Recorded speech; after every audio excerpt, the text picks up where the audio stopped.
Hello, Michael Stack here with AMAX. So it was another very successful National Work Comp and Disability Conference last week in Las Vegas. It was a very active expo. The parties, of course, were always a great time, and the attendance was up 10%. But the thing that I got out the most was some very informative sessions, and I'm going to go over my top 5 takeaways from the sessions that I attended and the notes that I took. So my favorite session was called Seal These Ideas. Teddy Award-winning employers share their successes.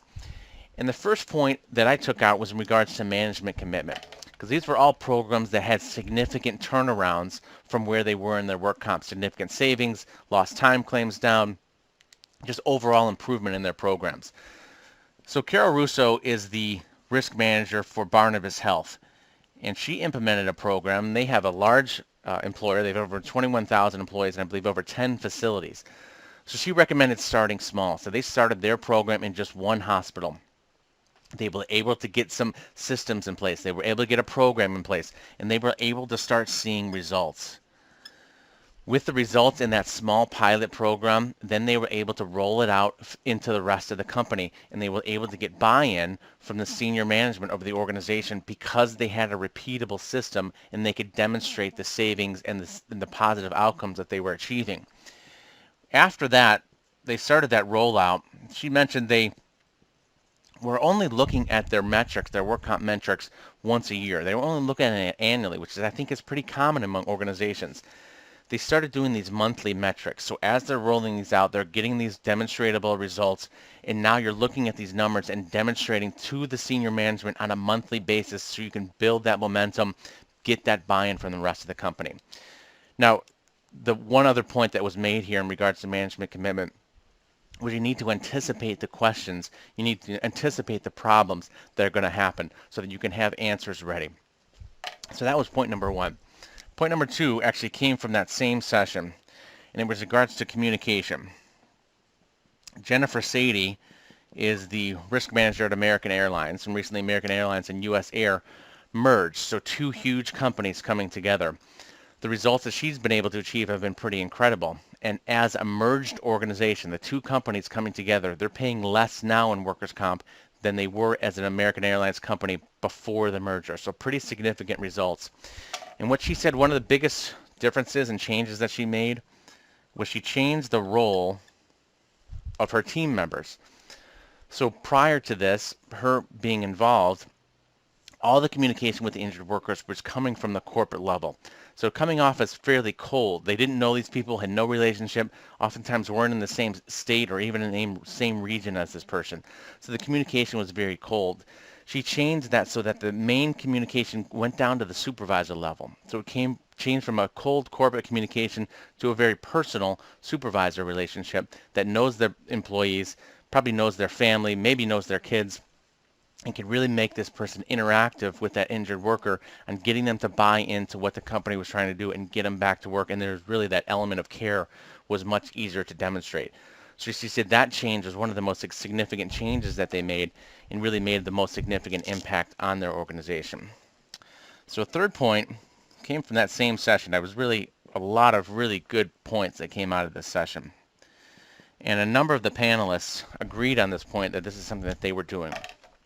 So from a communication standpoint, from a company level, this is communication standpoint from a program management level. So you've got your broker, you've got your risk manager, and you've got your account executive all getting together on a weekly call to review claims, review claim files, review the most expensive claim files, and have an action plan to get these claims closed.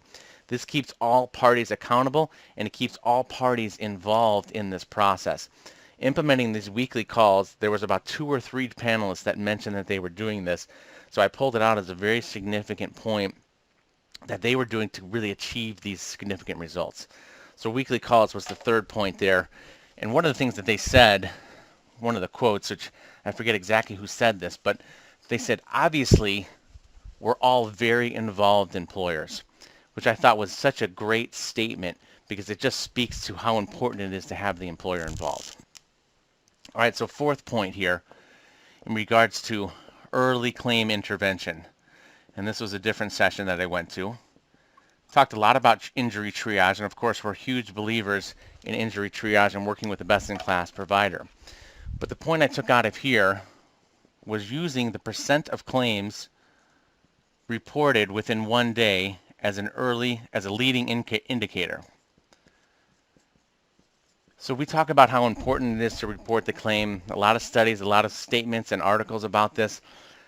But what I took out of this was they're using this as a leading indicator, meaning all the supervisors know this number, all the senior management knows this number, all the important stakeholders know this number on a regular basis, on a weekly, monthly, quarterly, annually basis. This is a number that's being tracked, and this is a number that's being known.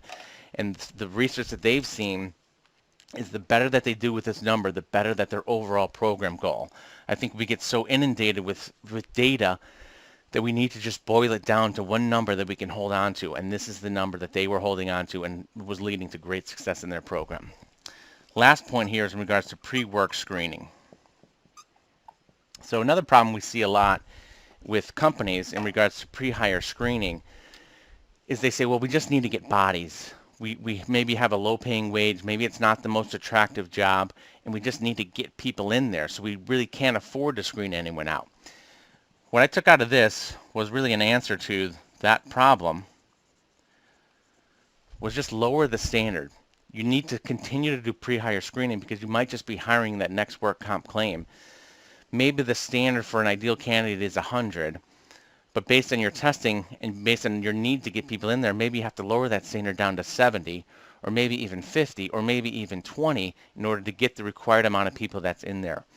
But the point is that you still have a standard. Maybe it's just a little bit lower, and you're doing the screening process, and at least you're screening out the worst of the worst that are almost guaranteed to file a work comp claim immediately after hire.